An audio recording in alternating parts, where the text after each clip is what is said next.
Some people are conditioned to believe that people that suffer from depression are weird or weak.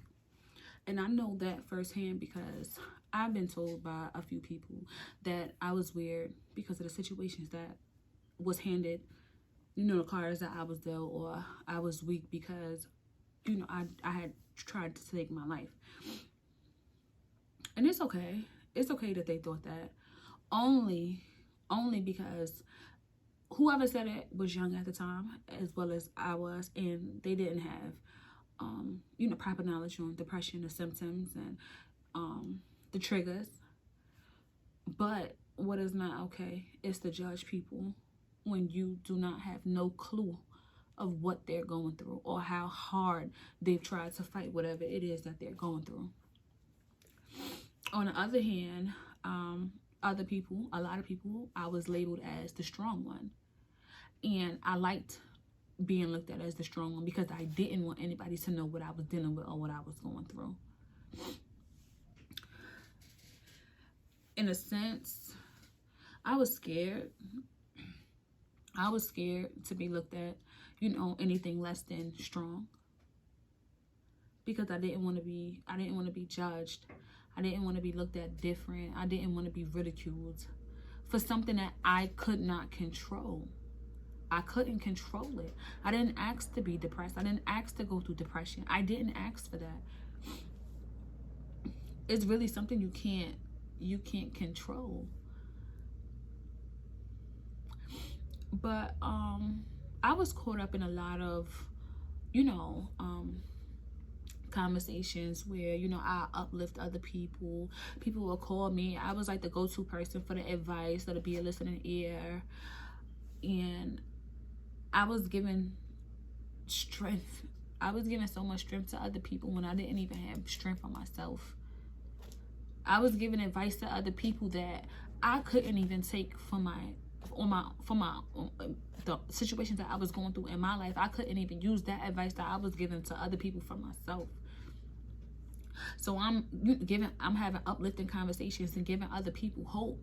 And I didn't even have the courage enough in those conversations to even tell those people or that person that I wanted to die.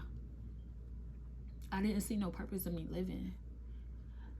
In a sense, I do feel as though me giving that advice or me giving the little bit of strength that, I had to give, I felt like I was doing a good deed because I didn't want anyone to feel how I felt. I didn't want anybody to go to sleep with those dark thoughts. I didn't want anybody to feel that because that was tough. That was tough. But in the same token, like, it was hurting me because I was dying and nobody saw it. I was crying and nobody heard me. I was angry and nobody felt it. I was a wreck. I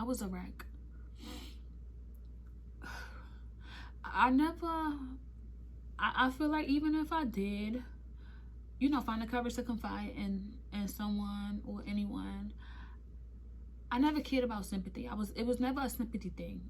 I was never looking for sympathy. I'm not looking for sympathy now. I don't need the sympathy. I was always hoping for like a reverse change. Like, one day could someone, and instead of somebody calling me or texting me asking me, can I talk for a second, or can I give my opinion on a situation or give my advice on a situation, I was hoping that somebody would just pick up the phone and call me and ask me, do I need to talk? Ask me, was I okay? That's all I ever wanted. And it can be hard because I wanted something so bad, but I wasn't showing that I needed it. And even at times when I wanted to, I just felt like I couldn't because I didn't want to be weak in front of other people. I didn't want people to think that I was weak. I didn't want people to think that I was needy.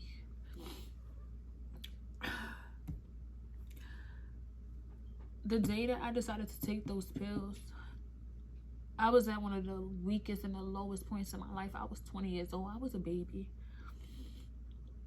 I was a baby. And I just felt like I went through so much traumatic shit already. I was scared at what was waiting for me on the other end of the door. Like, I was scared of what would be next. I didn't want to feel the way I felt anymore. I didn't feel normal. I didn't feel like it was normal to feel how I felt. I wanted to die. I felt like I was already living in hell. It was like, what's next? And I used to damn near beg God that he wouldn't wake me up in the morning. And I used to get so angry and so frustrated when the morning would come, and I used to get so frustrated. So I took the pills, and I just felt like the pills would speed up the process. It was the easiest thing to do, and I felt like it was the fastest thing to do. I'm 29 years old today. 29 years old. You know, it's a new year.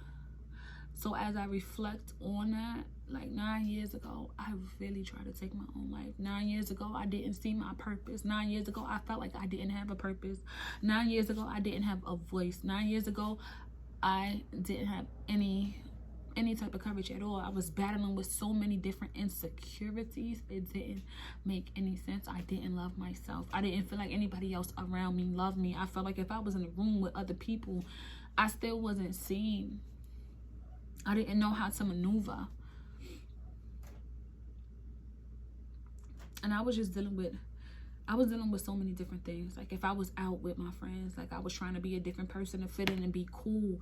I didn't know myself. I didn't know how to be myself. If somebody gave me instructions 9 years ago, I wouldn't have even known where to start. I was diagnosed with depression when I was 10 years old. I'm 29 years old today. 19 years ago. That's crazy.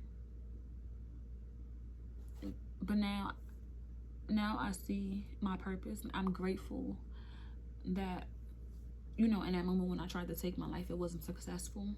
I know my purpose now. I see my purpose. I've walked into, you know, my path. I see my vision. I love myself. And I'm happy and I'm grateful and I'm glad that I could be, you know, the voice for other people who may not have a voice to speak out. You're not alone. You're not weird. You're not weak. I've listened to a lot of female stories. I've seen a lot of people go through different things. I've seen, you know, people speak out. I've seen people who didn't speak out, and I still, you know, the people that didn't have the courage to speak out, I feel energy. So I'm grateful to be, you know, in a position where I could be the voice for other females. I could be the voice for the people. And, you know, I've learned that a lot of people that deal with depression, those are some of the strongest and the toughest people that I know. And, you know, now I know that, you know, I wasn't weak when I thought I was weak. I just needed to find my purpose. I just needed to discover who I am and who I want to be.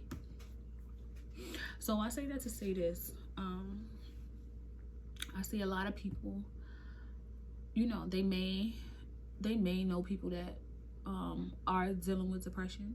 They may know people that are dealing with depression and they don't know that they're dealing with depression. And, you know, it's the people around you that may be in stuck in places. Whether you know their story or you don't know their story, whether you know their downfall or don't know their downfall, we all go through shit at the end of the day. One situation is not better than the others, and not the other situation. And I don't care if your situation wasn't as bad as that other person's situation. To give you no right to judge.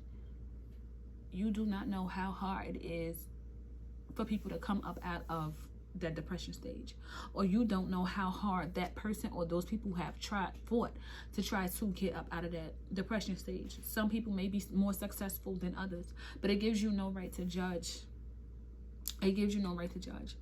I see a lot of people that talk about other people's situation as if they're better, or they talk about other people's situation in some way or form to make themselves feel better, when you don't even know that all you're doing is showing the disconnect within yourself. It's a new year. Can we normalize, less gossiping, and normalize asking somebody, are they okay? These people, there are people that's out there literally drowning and dying in depression or because of depression, and the people that they should feel comfortable enough to confide in are helping. It's not okay. It's not okay.